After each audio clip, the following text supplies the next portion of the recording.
regarder ce que Dieu m'a accordé ce matin, parce que j'ai pris beaucoup de temps à prier pour ce message en fait.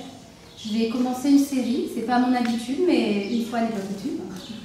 Une série qui s'appelle Celui qui vient. Et j'ai eu vraiment beaucoup de mal en fait à préparer ce message. D'habitude, c'est assez simple. Une fois que je sais où je veux en venir et que j'ai mon texte, le chemin est tout tracé. Et là, je savais quelle était la finalité du message, mais le chemin, Dieu m'a fait passer par toutes sortes de chemins. Et finalement, tout m'est apparu vraiment clairement juste hier soir. Donc c'est tout frais dans la tête. Et je ne sais pas du tout, comme disait Nicolas, du coup, pourquoi est-ce que Dieu m'a guidée de cette façon-là. Mais comme je priais pour vous, je sais qu'il connaît vos cœurs, qu'il connaît vos besoins, et que ce matin, il veut vous parler individuellement à chacun. Donc ce premier message de la série, Celui qui vient, s'intitule « La gloire qui éclipse les souffrances ». La souffrance, c'est un thème qui ne laisse pas indifférent. La première question en général qu'on aime nous poser, c'est si la souffrance existe, alors pourquoi Dieu? Il fait quoi Dieu? Et lorsqu'on est dans la souffrance, ou lorsqu'on a peur de souffrir, de vivre une vie où on est toujours dans la crainte, où on veut se protéger parce qu'on a peur de souffrir, eh bien ça pousse notre corps à réagir. On réagit parfois avec la tête, notre raisonnement, en prenant des décisions en fonction de ce qui nous paraît bon. Ou bien, on réagit avec nos émotions. Quand on est stressé, quand tout va mal, quand le cœur fait mal, il nous pousse à avoir ce système de autodéfense qui fait qu'on va faire des choix qui vont conforter notre corps pour qu'on aille mieux, pour qu'on se sente mieux. Et l'esprit dans tout ça, l'esprit de Dieu qui nous guide, où est-il? Eh bien Dieu est là. Et les choix qu'on va faire dans les situations de nos vies qui peuvent provoquer de la souffrance ont un impact sur notre vie spirituelle. Certains parfois, lorsque ça ne va pas bien, se rendent compte qu'ils ont un besoin de Dieu, qu'ils ont besoin de prière. Alors ils viennent à l'église, ils viennent rencontrer des gens qui savent, qui prient, qui ont la foi, qui prient avec eux, parce qu'ils sont tellement conscients de ce besoin. Mais une fois que le problème est résolu, plus besoin. À l'inverse, d'autres personnes, quand tout va bien, Dieu est bon, Dieu est fidèle, alléluia, Dieu me bénit. Et quand vient une difficulté, ils se retranchent dans leur caverne et ils trouvent que Dieu est loin. Et donc, dans la vie sur terre, c'est une réalité qu'il existe la souffrance, qu'il y a des moments difficiles dans la vie qui nous feront souffrir.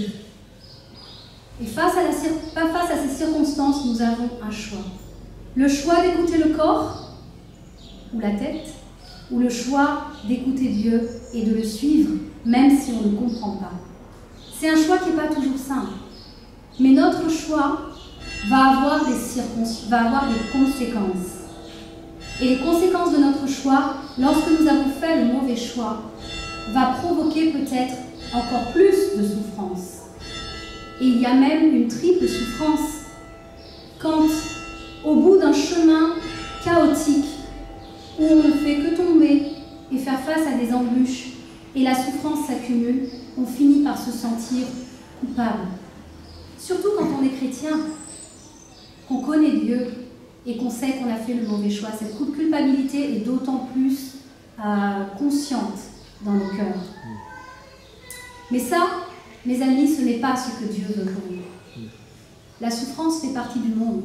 Qu'on soit chrétien ou pas, il arrive des choses dans ce monde que Dieu ne voulait pas pour nous, mais c'est le monde qui est déchu, et pour l'instant, nous vivons dans ce monde. Alors, qu'est-ce que Dieu veut? Je vous invite à ouvrir le livre ou bien regarder sur l'écran Romains chapitre 8, et on va lire les versets 9 à 11. Pour vous, donc ce message est pour vous.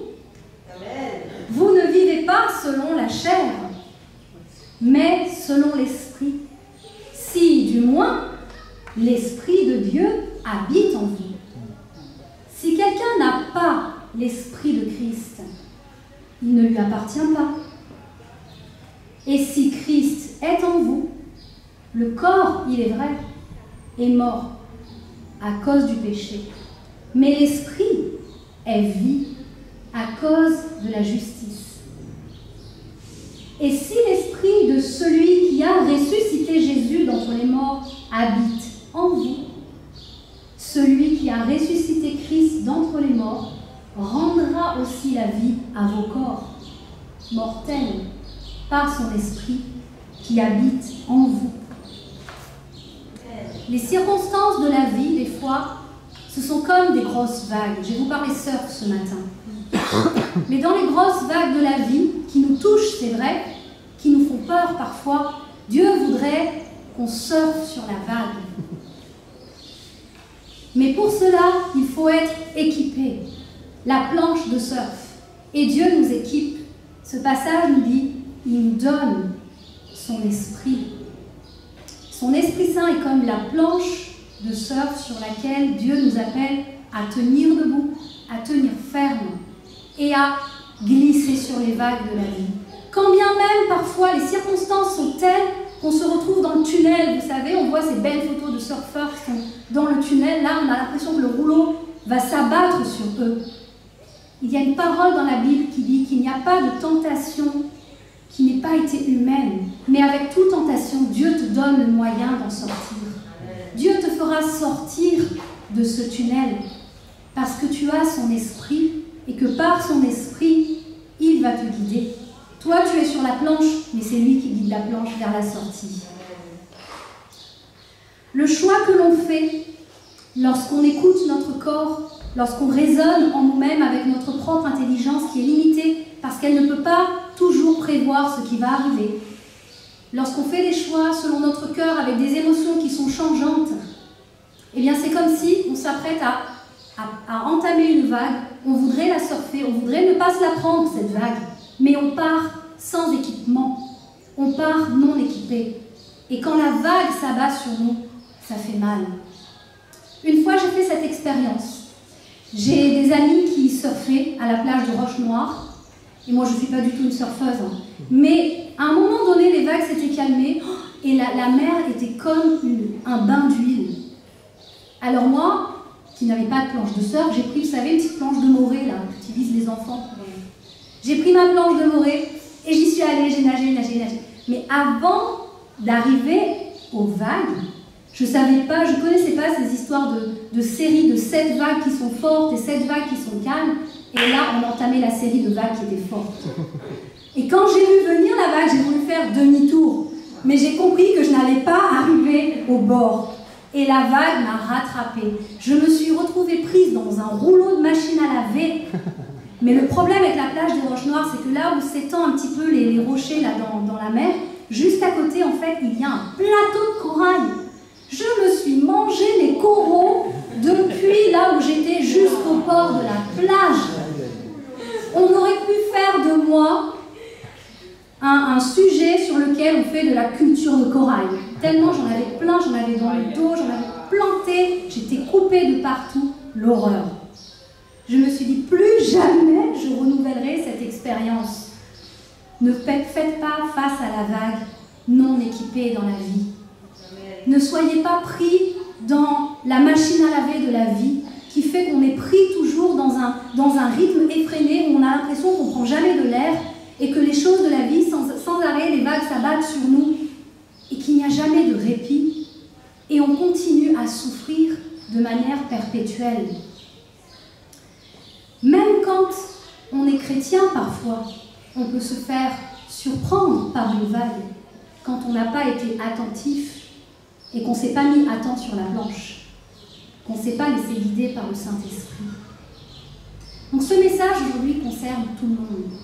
Qu'on ne connaisse pas Dieu et que parfois on fait face aux choix de la vie qui nous causent des problèmes, qu'on soit nouveau chrétien et on découvre les bénédictions de Dieu qui nous accompagnent, on croit que Dieu Tout-Puissant fera qu'on sera intouchable et que les vagues de la vie ne vont pas nous toucher, ça c'est une grosse erreur, ou qu'on soit chrétien de longue date, avec l'impression que parce qu'on a l'Esprit de Dieu avec nous, il ne va rien nous arriver, et on ne se rend pas compte que parfois on s'est soumis à des désirs de la chair, de vouloir peut-être se protéger, ou de vouloir affronter sans se rendre compte qu'on a laissé Dieu derrière.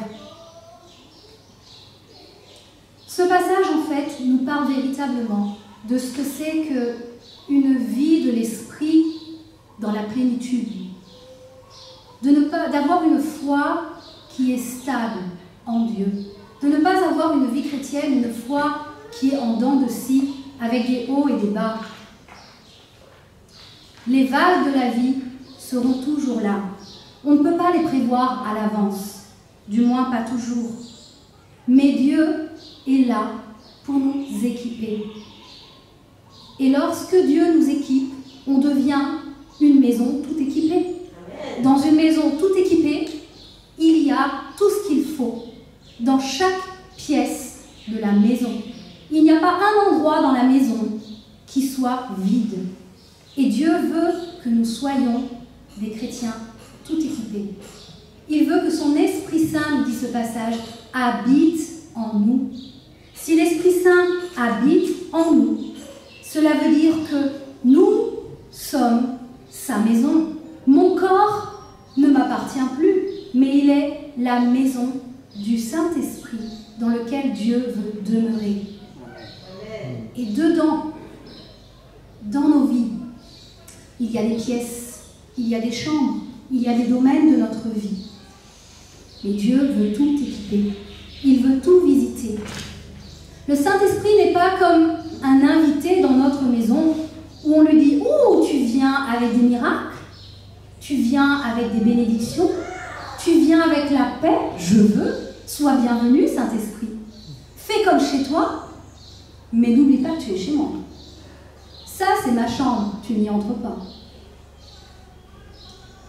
Le Saint-Esprit, il veut posséder les lieux pour pouvoir faire l'œuvre qu'il veut faire en nous. Et il ne veut pas juste une belle décoration, il veut rebâtir ta vie. Là où il y a des souffrances, il veut utiliser ce que tu as vécu pour faire quelque chose de solide, quelque chose de bon, quelque chose sur lequel tu vas pouvoir t'appuyer et avancer dans ta vie. Mais pour cela, le Saint-Esprit, on ne peut pas l'accueillir comme un invité.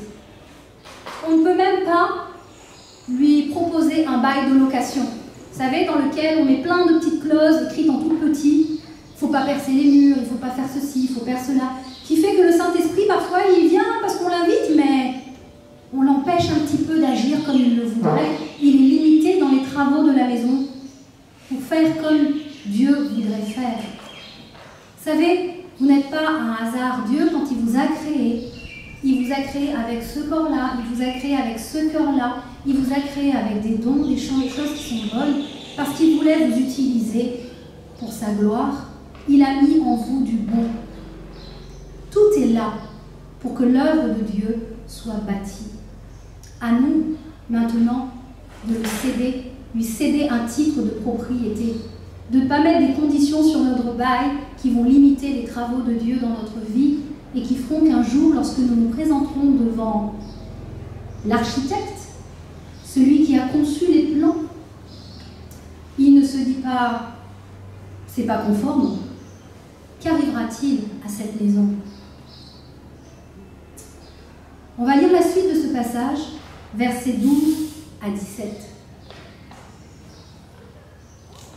Ainsi donc, frères, nous ne sommes point redevables à la chair pour vivre selon la chair.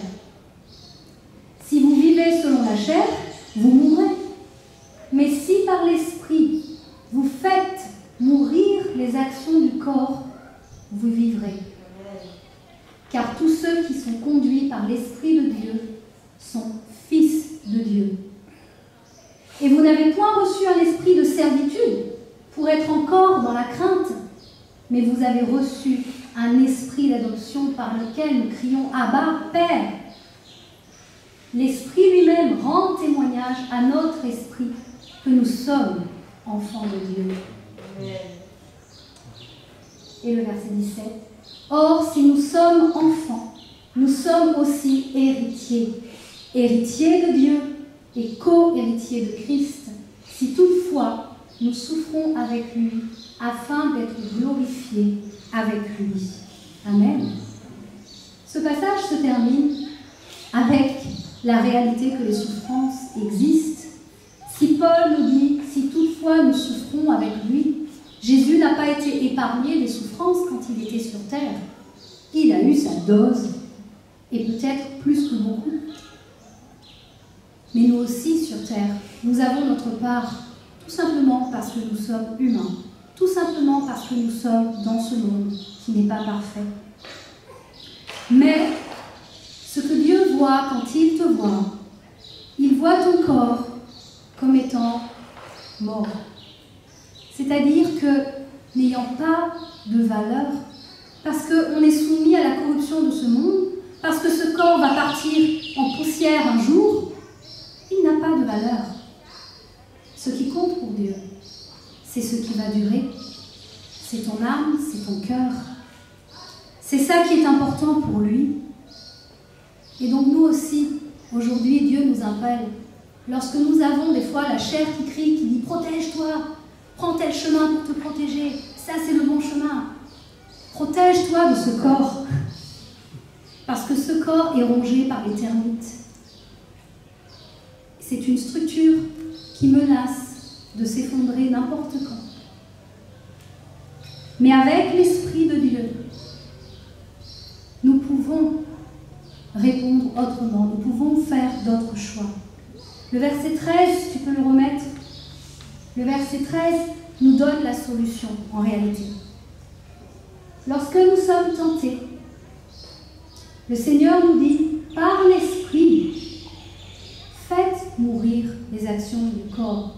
Autrement dit, ce n'est pas moi-même qui est capable de faire taire ces tentations qui sont en moi. Au contraire, les voix du corps vont vouloir m'y soumettre, vont vouloir que je réagisse, que j'aille en son sens.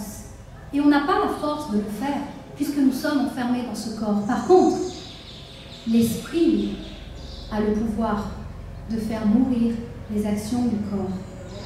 Ça veut dire que lorsque nous nous tournons vers Dieu, lorsque, dans la souffrance, notre cœur se tourne vers le Père et crie « Abba, Père », il y a l'Esprit de Dieu qui est là, qui amène la paix dans notre corps.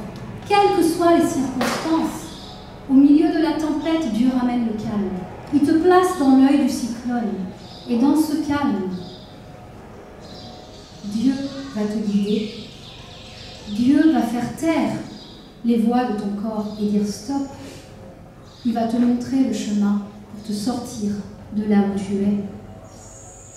Il y a finalement deux espoirs, deux choses à retenir dans ce que nous dit Paul dans ce passage.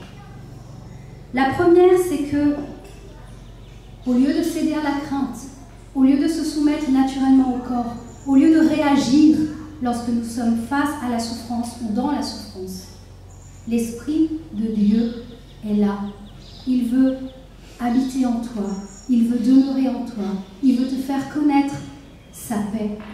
Une paix qui ne va pas venir de ce monde parce que les problèmes ne vont pas disparaître, parce que ton corps il est soumis au stress, mais une paix qui vient de lui, la paix de ce cœur de papa qui s'exprime à toi et qui te dit « Je suis là, tu es mon enfant, tout va bien, je te guiderai, tu n'as pas à craindre. » La crainte ne vient pas de Dieu. La crainte, c'est l'ennemi de la foi. La crainte vient de nos corps. Mais en Dieu, par la foi, la Bible nous le dit, la foi bannit la crainte. En Dieu, il n'y a plus de crainte. Pourquoi? Parce qu'il y a aussi cet espoir que lorsque nous regardons au Père, il nous fait regarder, et c'est dans le dernier verset, le 17 de ce passage, au verset 17, il nous fait regarder vers le Père Et dans le Père, nous voyons que même dans la souffrance, si nous ne sommes pas seuls, mais que nous demeurons avec Dieu, si son esprit demeure en nous et que donc nous sommes avec lui, nous souffrons avec lui. Et lorsque nous souffrons, il souffre avec nous. Il y a ce regard vers le Père qui nous montre quelque chose que le monde ne pourra jamais nous donner. La gloire avec lui. La gloire de Dieu. Cette gloire qui vient, qui nous fait regarder au-delà des souffrances.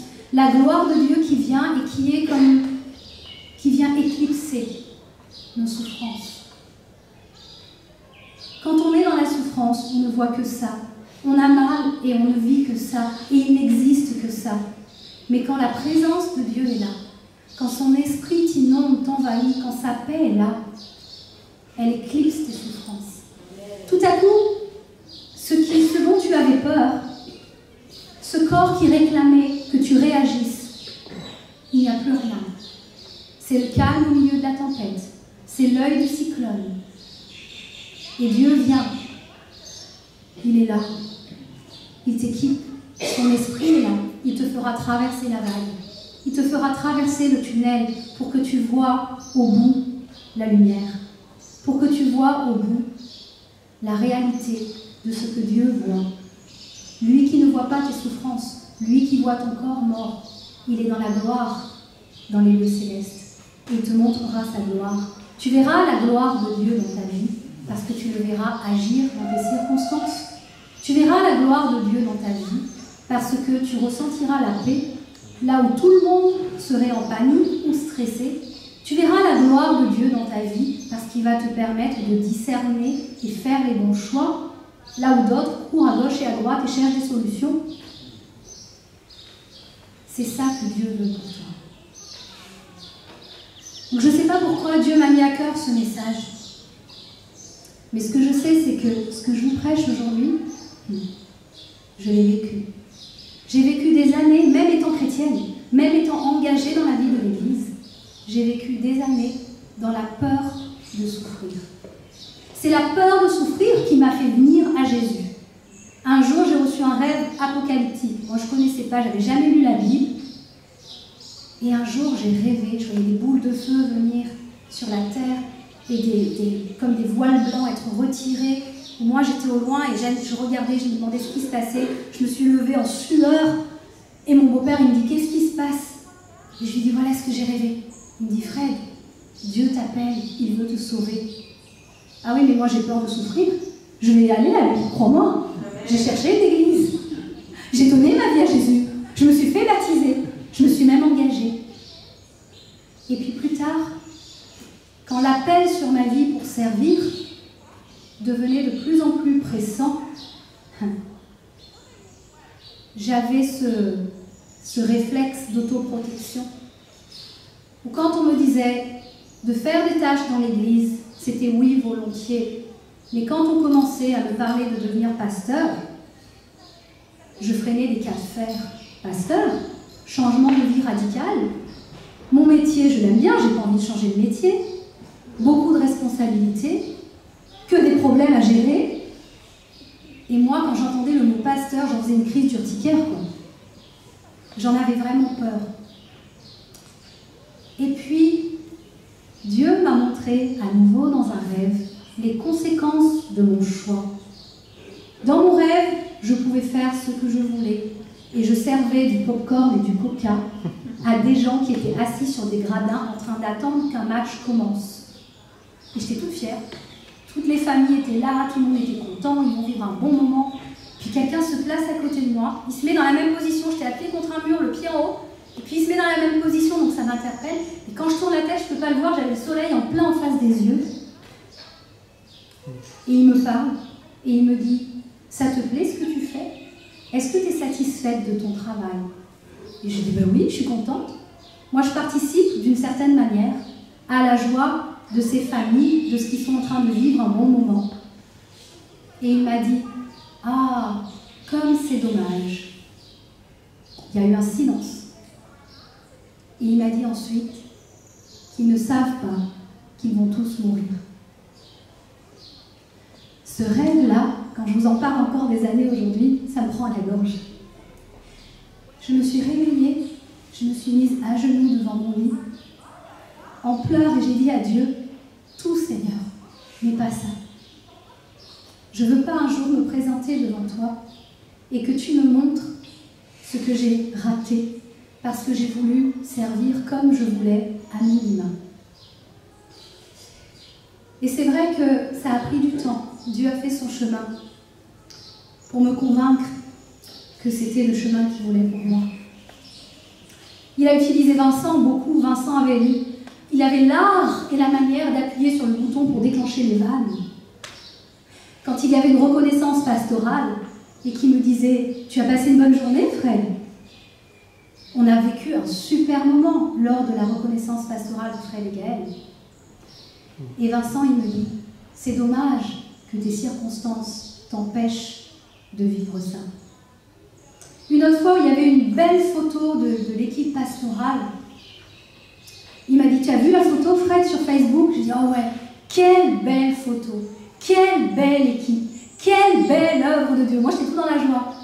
Et il me dit « Il manque une personne. » Alors je réfléchis, je lui dis « Ah oui, Chantal ?» Il me dit « Mais non, on n'est pas pasteur, Chantal. » Je compte. Je dis « Bah non, tous les pasteurs sont là. » Il me dit « Il manque toi.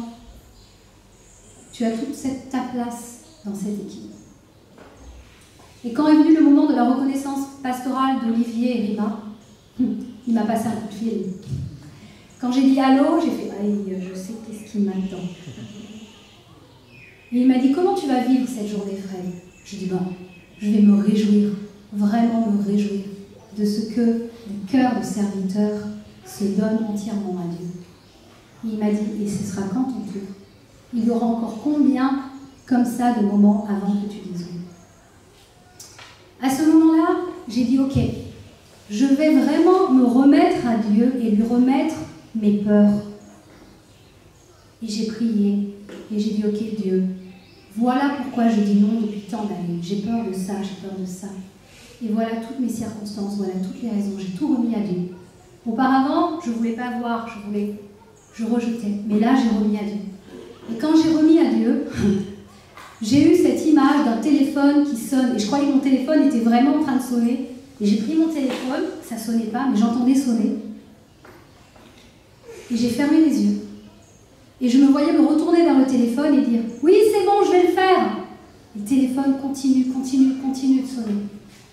Et je me suis retournée, j'ai dit « Je t'ai dit que je vais le faire, c'est bon, t'inquiète pas, je suis occupée, mais dès que j'ai fini, je vais le faire. » Et le téléphone sonne et sonne et sonne et sonne. Alors je me suis levée, je suis allée décrocher le téléphone, et au bout du fil, il y a quelqu'un qui me dit « Pourquoi tu ne décroches pas ?» Et j'ai dit « Mais je suis occupée, tu vois bien que je suis occupée. Tu sonnes, mais je sais ce que tu veux d'avance, je vais dire oui, je vais le faire, t'inquiète pas, t'as pas besoin d'insister. » Et il m'a dit « Ça fait tellement longtemps que j'attends que tu réponds à l'appel. Toi, tu es occupé à faire. Et tu fais bien. Mais moi, j'attends que tu réponds à l'appel. » C'est le jour où j'ai dit à Vincent « Ok, je comprends pas tout, je maîtrise pas tout. Mais on va pour la reconnaissance pastorale. » Et c'est le jour, en réalité, à partir du moment où j'ai dit oui et j'ai compris que ça faisait partie du plan de Dieu, que finalement, toutes mes craintes ont disparu. Parce que j'ai regardé à Dieu et j'ai vu tout le bénéfice, tout ce qu'il y avait de bon d'avoir cette planche de surf dans ma vie qui était là et qui allait me faire traverser les vagues sans que je me prenne les rouleaux et les coraux. Et ma question pour vous aujourd'hui, c'est où est-ce que vous en êtes dans votre marche spirituelle? Est-ce qu'on est au bord de l'eau, en faisant trempette du bout des doigts de pied, en disant « je patauge, ça me suffit », mais on regarde au loin tous ceux qui sont dans les eaux profondes et qui s'éclatent sur une planche de surf avec Dieu? Chacun à sa manière, selon les dons que Dieu lui a donnés. Ou est-ce que tu es de ceux qui ont envie ou à ce désir déjà dans ton cœur et tu avances avec Dieu, mais quand la vague arrive, C'est le moment où tu fais comme moi, demi-tour, mais la vague te rattrape. Et puis tu es pris dans le rouleau de la vie et tu te dis, eh bien, je ne sais pas qu'est-ce que je devrais faire pour Dieu parce que je suis tellement occupée, je suis tellement en train de gérer ma vie. Ou est-ce que tu es de ceux qui, conscients de l'esprit que Dieu t'a donné, a pris sa planche, est allé jusqu'aux vagues, et quand la vague arrive, tu souris, parce que tu sais que tu vas vivre et voir quelque chose de grand, la gloire à venir. Amen. Donc je ne vous connais pas tous, je ne sais pas où vous en êtes, je ne sais pas à ce moment aujourd'hui dans votre vie comment Dieu vous parle, où est-ce que vous vous trouvez, mais ce que je sais, c'est qu'aujourd'hui il y a cette invitation qui est pour toi. Peu importe que tu ne connaisses pas Jésus, que tu le connaisses depuis longtemps, Dieu t'invite à lui offrir un titre de propriété pour qu'il puisse faire son œuvre en toi. Et Dieu n'est pas un Dieu qui fait les choses à moitié. Sa parole dit que ce qu'il commence, quand il commence une œuvre, il l'achève. Mais il ne peut pas l'achever si tu limites. Il ne peut pas l'achever si tu fermes des pièces dans ta maison. Il t'invite aujourd'hui à lui faire pleinement confiance et à te donner entièrement à lui, même si tu ne comprends pas, même si en ce moment, la situation dans laquelle tu es, ou ce que tu traverses, les craintes que tu as, ou la souffrance que tu vis, c'est quelque chose qui est pesant, qui est lourd. Aujourd'hui, Dieu te dit, regarde, lève le regard, je suis ton Père, tu es mon enfant, je vais prendre soin de toi, je vais te donner le moyen de sortir de là, tu verras ma lumière, et tu seras dans la joie de ton Père. Amen. Prions ensemble. Seigneur, merci Seigneur pour ce message que tu as mis sur mon cœur ce matin. Je sais Seigneur que maintenant, toi tu es là et tu vois chaque cœur Seigneur. Tu es conscient de la réalité de chaque cœur. Ça ne sert à rien Seigneur qu'on ferme des pièces dans nos vies, qu'on compartimente avec des domaines. Parce que toi Seigneur, tu vois tout. Tu sais tout de nous. Tu nous as créés. Tu nous connais mieux que personne. Et Seigneur, maintenant, ton esprit est là. Il nous dit, je veux habiter dans ta demeure. Je veux faire une œuvre merveilleuse. Je veux t'équiper pour faire face aux vagues de la vie. Je veux te donner les moyens de pouvoir voir que j'agis. Je veux que tu vois la gloire. Je veux que tu vois la lumière. Je veux que ces souffrances pour toi, elles deviennent insignifiantes. Parce que j'ai prévu mieux que ça. Tu vaux mieux que ça. Si jamais ce matin, peut-être, ce message fait écho dans ton cœur, si tu discernes qu'en toi, il y a des domaines de ta vie où tu avais peur, où tu étais sous l'emprise, peut-être, de ton corps et que tu te sens trop faible pour les surmonter, tends la main vers ce Dieu qui te tend la main ce matin et qui va te sortir de là où tu es, qui va venir éclipser tes souffrances pour que tu aies ce moment de répit, qui va venir éclipser dans ta vie tout le mal que tu as vécu, toutes les craintes que tu as, et que tu sois capable de voir la gloire à venir. Si tu te sens touché par ce message et que tu ne connais pas encore Jésus, que tu n'as pas eu l'occasion de dire à Jésus, je veux que tu entres dans ma vie, je veux que tu agisses, je veux que tu me fasses connaître cette vie de l'Esprit que je découvre aujourd'hui. Je veux connaître, Seigneur, la beauté de ta gloire. Je veux que ma vie change, Seigneur. Je ne veux plus rester comme maintenant. Je ne veux plus continuer à souffrir. Eh bien, je vais te demander ce matin juste, lève la main. Moi, toi. Le Seigneur est là. Il est déjà dans ton cœur, tu le ressens. Et moi, je vais juste me tenir avec toi, pour prier avec toi. Que ce que Dieu te donne ce matin, cette présence, cet amour, cette paix, tu la gardes. Tu la gardes. Est-ce qu'il y a quelqu'un ce matin qui voudrait connaître cette vie, qui voudrait donner sa vie à Jésus et découvrir la réalité de l'amour d'un papa qui prend soin de toi et qui éclipse tes souffrances, qui te fait connaître le bon parce qu'il veut ton bien? Si c'est toi, je vais te demander de lever la main maintenant. Et moi, je vais prier avec toi.